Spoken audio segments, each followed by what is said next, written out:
మన దేశంలో యుద్ధ సైరన్ బుధవారం మే 7న మీరు అకస్మాత్తుగా భయపెట్టే సైరన్ విన్నట్లయితే భయపడవద్దని కేంద్ర ప్రభుత్వం ప్రజలను హెచ్చరించింది.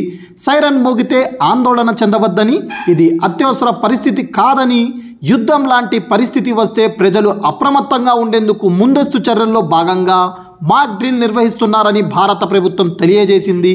ఢిల్లీ, ముంబై, హైదరాబాద్ మరియు విశాఖపట్నం వంటి పలు ప్రధాన నగరాల్లో ఈ మాక్ డ్రిల్ నిర్వహిస్తున్నారు. యుద్ధ సైరన్ అంటే నిజానికి ఒక హెచ్చరిక వ్యవస్థ. ఇది యుద్ధం, వైమానిక దాడులు లేదా విపత్తులు వంటి అత్యవసర పరిస్థితుల గురించి సమాచారాన్ని అందిస్తుంది. ఇది సాధారణ హారన్ లేదా అంబులెన్స్ శబ్దం నుండి పూర్తిగా భిన్నంగా ఉంటుంది.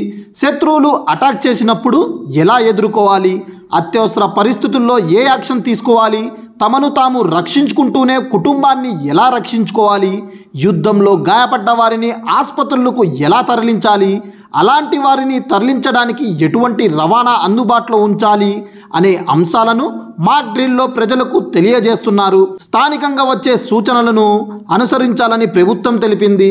నీరు, మందులు, ఫ్లాష్ లైట్ వంటి ప్రాథమిక సామాగ్రిని సిద్ధంగా ఉంచుకోవాలని, సోషల్ మీడియాలో పుకార్లు లేదా ప్రభుత్వం ధృవీకరించిన వార్తలను నమ్మొద్దని సూచించింది.